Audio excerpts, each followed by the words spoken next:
social commitment, and smart cities now is personal. How to make Panaji one of the best cities in Asia and the world.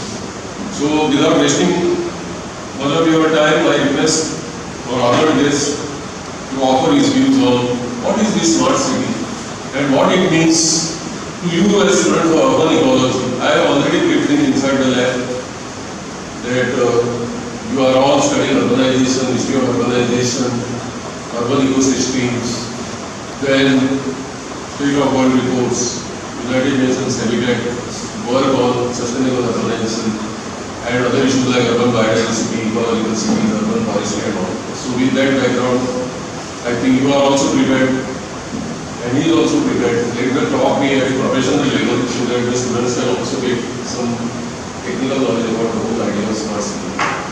Siddarth, please.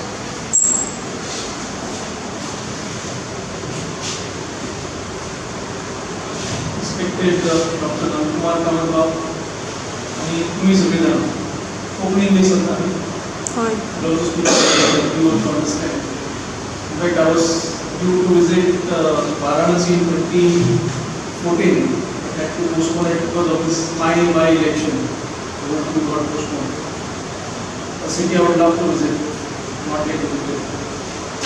First of all, very good morning to you all. It's always very nice to interact with the young crowd. And you all are the future of Goa, like future of our country. And it's nice to get fresh ideas. Interaction leads to many new things. And I sincerely believe that especially interaction with students is an ideal way to go forward. If you see Panaji is an excellent example to become a smart city. It is a unique blend of yesterday, today and tomorrow. If you see the character of the city, it has got buildings of all architecture. You have got Gothic, you have got Portuguese, you have got Hindu influence architecture, and it all blends well in the city. In fact, everyone will be surprised to know that Panaji retains its picturesque past. We have got beautiful heritage areas, glorious present, and it's even more wonderful future that this city has for everybody. In fact, some facts that he has mentioned that Panaji had the first printing press, the first post office.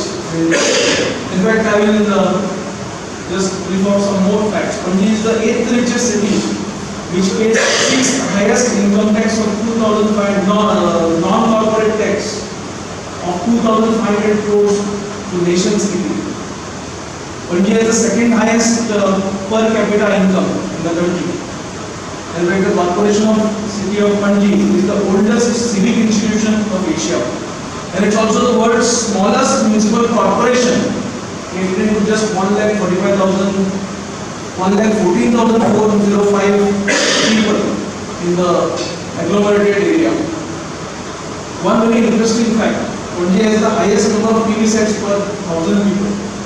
Like 994 TV sets per 1,000 people. Many of us must be having 2 or 3 now, by this statistics now. It's got the second highest bank deposits in India.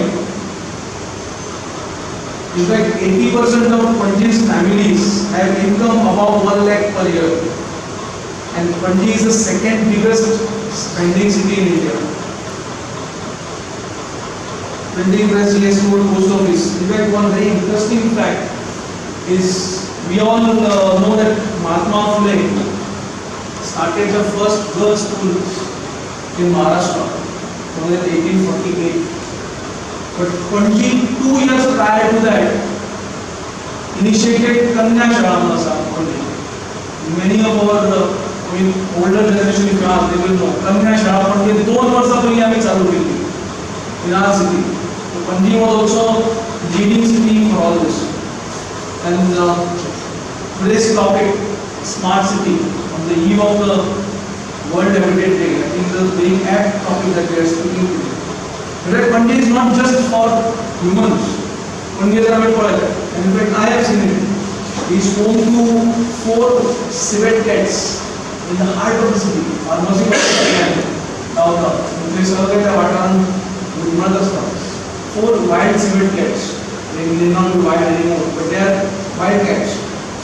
There are 6 alligators or crocodiles, I don't know the exact terminology, but mogar, mange mandamai. They are there in the Sardinas Creek. I don't know if any of you all have seen it. There are otters, Dudmadana, otters in Sardinas Creek. There is one peacock which stays behind Maruti temple, and it keeps on moving in the city. There are lots of huge pythons. I personally have seen a python almost as big as 4-5 meters and almost 6-7 inches in diameter. So big. In the heart of the city, not in the outskirts, not in the jungle. This was right outside the Portuguese consulate I have seen. I don't know how many of you remember the monkey who used to roam in the city. तो सात पर time और 8 पर डाले कि सब time पर जो मांडवी पे जब बसता हो आणि लोक का समय इतना होता है कि एप्पल मैं गणपना जो तो चिल्ड्रंस पार्क का हेल्थ डिपार्टमेंट है तो जो जेवता हो and there is a routine actually no longer seen nowadays, but of course Mundi was also visited by a leopard in Nilama. We still don't know from where he came, but yes, many people say that behind indoor stadium there are pug marks found regularly. They cross Mandiri River from Harwad plateau. There are some 5-6 leopards that were, in fact, Aston, who expired recently, is a resident of that area, and a very close friend. He used to tell me that he used to hear the roars of those leopards very regularly because his house was right in the woods, and I believe they must be often visiting our city. The numbers going. In fact, the habitat that we all live in should be wholesome in all aspects. Quickly, it is us who should plan it perfectly, should plan it as per what we need. And I believe that our Prime Minister Modi ji has this vision for India, has given us a very good vision of smart cities, and he wants to create a good living environment for all of us. I strongly believe that a healthy urban core is extremely important for a growing country like ours. We are a developing nation. I mean, urbanization is the trend. It is not that everybody seeks to grow in an urban city. But healthy urban core complements a strong agricultural based economy, and the two are not mutually exclusive. Both have to complement. On one side it has a Mandalay River, on the other side it has got a beautiful Alpine hill. On the north side, it has got hazard fields of Mirches, Santa Cruz area, and on the southern side, it has got Taligaon with paddy fields, catering, giving us nice vegetables, paddy and vegetables. So both are not mutually exclusive. Both have to complement each other. The urbanization and the agricultural economy has to go hand in hand. And I think in that context, smart urban planning, robustly backed by suitable technologies, is the way ahead. We have to use all the technological interventions that we can find in this world to make our cities better. And therefore, smart cities in the era of digital India is a given. There should not be two minds about direction that the country has to take ahead. We need planning that is holistic. सगळे विचारान घेऊन समावेशक planning is considering all aspects of our life that we have to plan. And planning should not be limited to just few years. It has to be decades in approach. The next few decades you have to plan for. Either we Mandalay Bridge plan the plan. In fact, the Pato Bridge built in 2004, I learned the old Pato Bridge. There was heavy criticism on that when it was built in 2004. कित्याक जाय तो DB road येतो व्हडलो आसा दयानंद पातोळकर आनी एक दोन दिन कित्याक वाडोवपाक जाय. From the Pato side up to the old secretariat is on the bridge. It's not a reclaimed area, it's on piles. There is water below the road. So there was heavy criticism, why we need it? But today, I cannot imagine Panaji without that bridge. There was a bridge, Nashilo, that we would have spent at least half an hour to get in and half an hour to go out. आमची दुसरी मुंबई म्हणटा Mumbai fish traffic course हांव बँगलोर आशिल्लो. I went there after a long time. Otherwise, I used to visit Bangalore every year to meet my friends. But this time, a lot of my friends have shifted out of Bangalore. I was wondering why. They all gone to Hyderabad, Pune. I was in Bangalore for the first meeting. I thankfully we had scheduled 3 hours after we landed. And we thought that okay fine, we will just go to the hotel, freshen up, Panaji Friday schedule. And then go for the meeting.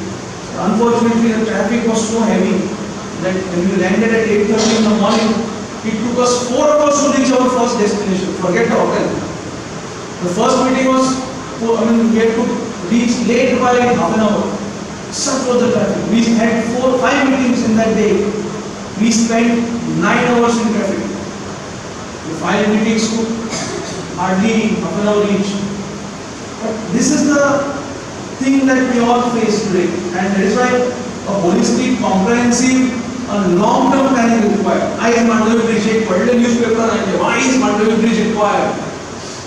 Heavy vehicles are moving along the Usgaon road, there is no traffic congestion. They are not supposed to go along the Usgaon road. It is just a diversion so that the Mandavi Bridge can be constructed easily. But you need to think and plan much more ahead. It is not that a short-term planning करता. Rather than the short-term planning. But there are things in the smart city which need a very holistic